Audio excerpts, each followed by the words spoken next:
છેક આવ્યા હોય ને હમી હાથના રાતભા માણસો રાહ જોતા હોય તો કે બાપુ આવ્યા હતા ને પાછ જતા રહ્યા, એટલે બે શબ્દો બોલવા પડે. બાકી હું ઘરેથી કંઈ ગોખીને આવ્યો નથી. જ્યાં જઉં ત્યાં ચોખ્ખું કહું કે અભણ માણા હું ભાઈ. પણ એ હું વાત પૂરી કરી દે અભણમાં જે બોલી છે. પણ આપણે જયથી શરૂઆત કરવી છે અને ભગવાને જેને બી બે હાથ આપ્યા હોય એ ઊંચા કરીને જય બોલાવજો. અને ના બોલાવે તો જેને જેનો ઢીસણ અડે એનું પાપ ઈનામાં.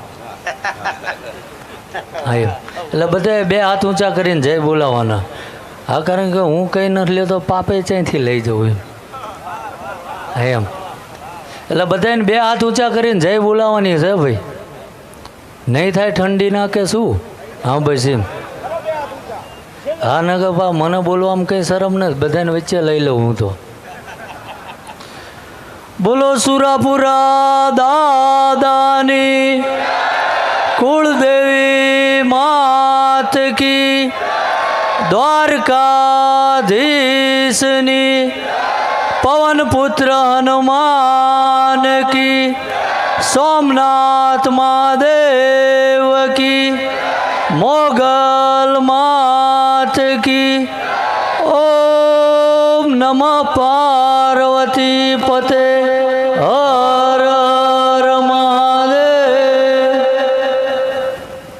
હવે જો સાંભળવું હોય તો આગળ બોલું, નકર હજુ ઘણા બાકી છે. સાંભળવું છે, અવાજ ના આવતો જોઈએ એમ.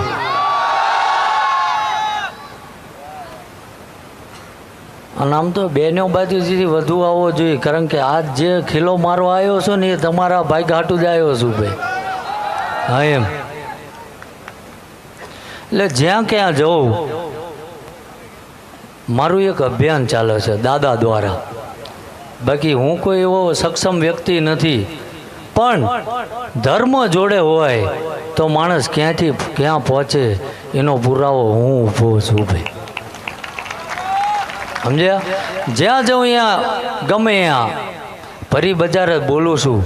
અને રાતભા તમે જેમ પીરસો છો ને એમ કહું, જેથી માફી માગવાનો વારો આવે ને તેથી બધું હેંકેલ લેવાનું, પછી જીવાય નહીં જગતમાં. સમજાય? કારણ કે જે બાપના ગુણના લોહી છે ભાઈ, આ બધા લોહીના ગુણ બોલે છે. સમજ્યા? પણ જ્યાં જાઉં મોટા ભાગની યુવા પેઢી, અને આમ તો બધા વડીલો બધા બેઠા, આ તો બધાને લાગુ પડશે. જીન ફાવો ને ઠંડી છે ઓઢી જ લેજો, કોઈનું નામ દઈને નથી કહેતો. પણ સેવા સંસ્કાર અને જરૂર પડે ને તો સનાતન ધર્મ હાટું શસ્ત્ર ઉપાડવાના હે. સમજાય હે? નથી ભાઈ, આનો કંઈ આનંદ નથી શું તમને? આ અનપાથી કોઈ હમી હાથના બેઠા હતા ના હલતા નથી ભલામણા. હા એમ તો અમે બધા મૂરખ ના અહીંથી 150 કિલોમીટર કાપીને આવ્યા. અને બાપુને આમંત્રણ આવ્યા ને, આમંત્રણ આપવા રાતભા આવ્યા એટલે મને કીધું આશાપુરા ક્રેડિટ મંડળી દ્વારા. એટલે મેં કીધું ભલામણા આમાં કંઈ મારો વિષય નથી, કારણ કે અમારો તો ડાક ડમરું એવું હોય તો જવાય. એટલે મેં કીધું ભાઈ ભણેલો માણા નથી, મારે હું ગામને એવું કહેવું કે આ બેંક બહુ હલે ને ગામવાળા લોનું બહુ લે. સમજાય? પણ મને કે આવો જરૂર છે તમારી, બેંક પાસેથી લોન લેક ના લે, પણ યુવા પેઢીને તમારા શબ્દો વાગે છે, અંદર ઉતરી જાય એવું કીધું મને. હું કીધું કે તમારા શબ્દો અંદર ઉતરી જાય છે, અને જો 25 કદાચ અવળા માર્ગે જેલા પાછા વળી જાય ને તો અમારે બેંક ચાલે કે ના ચાલે એની કંઈ પરવા નથી. હવે મારે એવું કહેવું કે જે બેઠા વડીલો યુવાનો ખૂબ પીજો અને પૈસા ઘટે આ ક્રેડિટ મંડળીમાં લોન લેવા આવજો, ના કહેવાય. જે કહેવાતું હોય જ્યાં જવું ત્યાં કહું કે આનપા બેઠા એ નહીં દે, આનપા બેઠા એ નહીં દે, આનપા બેઠા એ વ્યસન મૂકી દે, આનપા બેઠા એ ફેશન મૂકી દે, 50% જોવરાવાનું બંધ થઈ જાય. સાચું કે ખોટું? હા એમ. પણ જે યુવા ધન હું એવું નથી કહેતો કોઈના ષડયંત્રો આમ તેમ, પણ ગમે તે જ્ઞાતિમાં જન્મ્યા હોય આપણે, કોણ છે આપણા મા બાપ કોણ છે? આ તો સાંજે આરતીનો ટાઈમ થાય ત્યારે રાજા ઉકાળામાં પડ્યા હોય. સાચું કે ખોટું? પછી કે ફલાણા એમે ફલાણા. ઘણા રાજપૂત સમાજ આજ બિહોલા છે, ચૌહાણ છે, રાવલજી છે, ચાવડા છે, બધા, પણ એક એક જ્ઞાતિનું નામ ના દેવાય. અને 18 વરણ બેઠી અને મેં પોતાના બધી વરણને મેં મહારાજ માન્યા છે. ભાઈ સમજાય? મારા સાનિધ્યમાં આવજો. જો કે બાપુની આમંત્રણ આપવા આવ્યા હતા એટલે કે આપણે કંઈ વાતુથી રાજભા પેટ નથી ભરતા. અને કોઈને હું તો દુનિયામાં ફરું છું, ચેલેન્જ આપું છું કે મારી ગાડીને મારા સેવકો કોઈ કદાચ મારા સાનિધ્ય નિમિત્તે જો 5 રૂપિયા ઉઘરાવા આવે ને તે દી આ માથું ઉતારીને ભોળાનાથના પગમાં નાખી દેવાનું. રાજપૂતનો દીકરો છું ભલામણા. અને મારો બાપ કોણ હતો કે ચારણ ગઢવી માલધારીની દીકરીની જો લાજ રાખવા હાટું એ ભૂમિ ઉપર એ ભાલ પંથકમાં લોહી રેડી દીધું.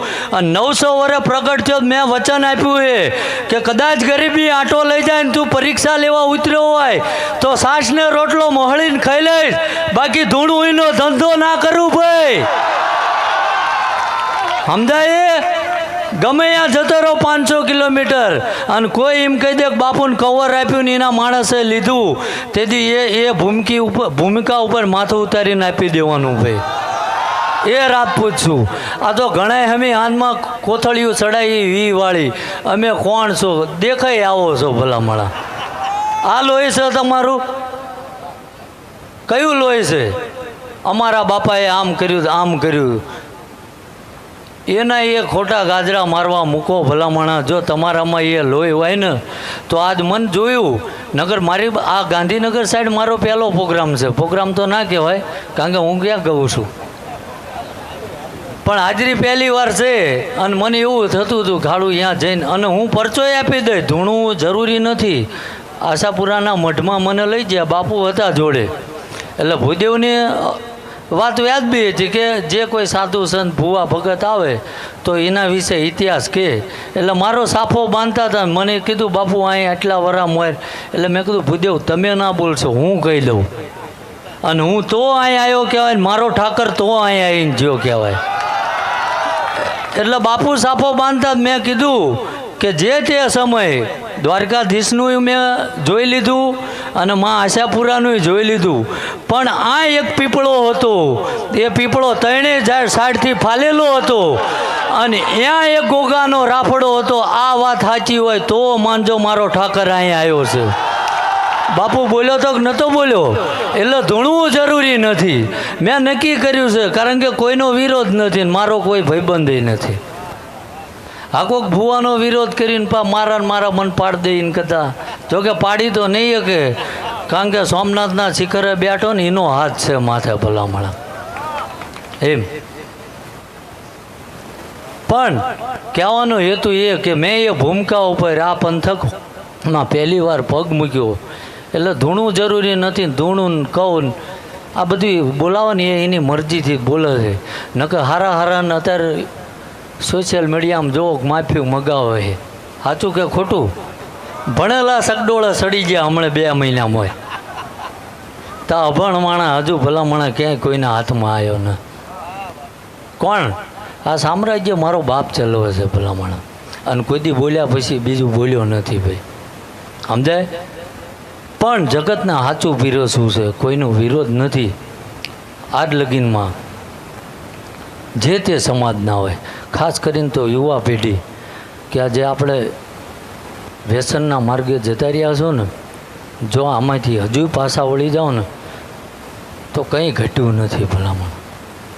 આ મારો દાખલો લઈ લો ને, કારણ કે જે મારી હારે છે ને શરૂઆતથી ઘણા આમાં બેઠા ને બધાને ખબર છે કે 20 રૂપિયાની મજૂરી ચાલુ કરેલી મેં. કેટલાની? પણ ક્યારેય કોઈના બૂસ નથી માર્યા ભાઈ. તારે ઠાકર વળ્યો છે. ઘણા અત્યારે ગોતો છે કે અહીં મૂર્તિ મળી જાય, ફલાણા ભગવાન મળે ને મારું હાલે. એટલે એ ના હાલે લાંબુ ભલામણા. આ તો એ જે જીવીને જ્યાં ને અને એના હગડે હાલવાનું છે.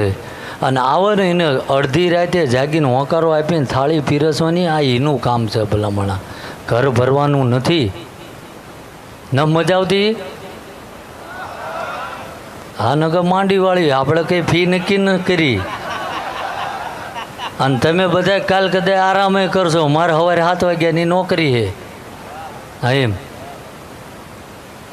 એટલે કહેવાનો હેતુ એ છે કે વ્યસનમાંથી નીકળશો. બીજું કે મિડલ ક્લાસ છે, કોઈ પણ જ્ઞાતિના રહ્યા, એના દીકરા દીકરીને ભણાવો ભાઈ. સમજાય છે કે ભણવાની વાત આવી એટલે ન ગમતું કે દીકરા દીકરીને ભણાવો ભાઈ. અને કદાચ આજ કોઈ પણ દરબાર કે રાજપૂત કે કારડિયા કે જે કહ્યું હોય એ ટુ ઝેડ સમાજને કહું કે જો કદાચ ઠાકરની દયા હોય અને માધવોએ કંઈક આપ્યું હોય તો ગામમાં કોઈ ગરીબ માણસ હોય ને એના નાના માણસનો હાથ ચાલજો હોય. કોઈ મજૂરી કરીએ જો દીકરા દીકરીને ના ભણાવી શકતો હોય અને 200-300 રૂપિયા મજૂરી માટે એના દીકરી દીકરા ભણવામાં હોશિયાર હોય ને એને કહે કે ભાઈ આપણાથી હવે આગળ નહીં વેઠાય, કાલથી દાડીએ લાગી જાઓ, તો અહીંયા આગળ આ જે વ્યસન મૂકો ને, હું કંઈક માગવા આવ્યો છું, આપશો ને પાછા? શું આપશો? ગમે એ માગ લેવાય નહીં ભાઈ. હા એમ. શું આપશો કહો? હા, આપવાની વાત થઈ ત્યાં 2-4 જણા જ બોલ્યા. શું આપશો બોલો તો ખરા? હા, વ્યસન મૂકશો ને? કેટલા જણા મૂકશે? વાંધો નહીં, વાંચે છે એટલા તો આયા ને. જાહેરમાં ના કહીએ કે દેશી મારી જાય ને ઉકાળામાં પડ્યા હોય એ જાહેરમાં હાથ દેખાય ને આમાં હાથ ઊંચા ના કરે. વાંધો નહીં, પણ મેં નક્કી કર્યું છે કે આખી જિંદગી ઉમી નાખવાની થાય ઠીક, બાકી મારા ઝપટે ચડ્યા એટલે દારૂ તો મુકાવાનો છે 1000%. સમજ્યા?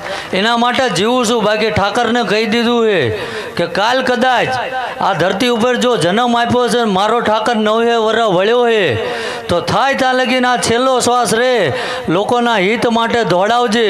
અને કાલ આમાંથી છીનવીને મારા ઘરે લઈ જાઉં, કોકનો ઉપયોગ કરીને મારા ઘરમાં નાખું, આવો ક્ષણિકે જો વિચાર આવે અને ડાબો પગ જમીન ઉપર હોય ને જમણાનું ડગલું માંડું ને તો અહીંયા ઊભો મને વેતરી નાખજે ભાઈ. સમજાય? અને આજ કેમ આવ્યો? બાપુ એમને બહુ રિક્વેસ્ટ કરી. આમ તો હું ભણેલો ને, પણ તો ઇંગ્લિશ ફાવે થોડું, કે રિક્વેસ્ટ કરી, કારણ કે એ બેંક ચલાવે એટલે રિક્વેસ્ટ એવું બોલ્યા હતી એટલે મેં તેથી યાદ રાખ્યું. એમ એટલે રિક્વેસ્ટ કરી કે બાપુ અહીંયા ઘણા એવા છે, બેન દીકરીઓ છે, વડીલો છે, વૃદ્ધો છે, જે અહીં ભોળાજ સુધી ના પકી શકે, તો તમે અહીંયા આવો તો આ કામ થઈ જાય ને. સમજાય હે? તો અહીંયા ખાટીયું મેલવા ના આવી શકો તો આ મેલ દો ભાઈ. હું લેતો જો નાખ દે ભૂગાવામાં. સમજાય ને? એટલે સમયનો અભાવ છે. આમ તો ઘડિયાળ બાંધતો નથી, પણ 1.5-2 જેવું થવા આવ્યું છે. હા એમ. કારણ કે હું તો ધૂણતો હોય તો ટાઈમ આપી દઉં ભાઈ. અને ધર્મ એને જાગ્યો કહેવાય ભાઈ કે લોકોના હિત માટે ઉજાગરા કરો, ધોડો, એટલે ઠાકર ભેળો હોય ભલામણા. સમજાય છે? અને આ ચમ બોલી શકું કે કાલ મારા પરિવારનું ગુજરાન કરવા હાટું હું મહેનત મજૂરીએ જઉં છું ભાઈ. કાલ કોકને એવું થાય કે આ તો જગત પગે લાગે છે ને બાપુ બાપુ કરે છે, પણ ના, એ મારો ઠાકર રાજા હતો અને રાજા તરીકે પાછો વળ્યો, તો આ રાજા જેવો મારો ઠાઠ છે. પણ ભવિષ્યમાં મને અહમ ના આવે કે હું કંઈક છું, આના હાટું 500 રૂપિયામાં ટિફિન લઈને મજૂરીએ જઉં છું ભાઈ. ચમ કે અહીં તમે બધા પગે લાગો ને એ અહમ મારામાં આવે અને મને એમ થાય કંઈક હું છું, હવે તો મારો વટ પડે છે, પણ સવાર ખંભે ટિફિન ઉતારું ને તો મને યાદ આવવું જોઈએ કે હું કોકનો નોકર છું ભાઈ.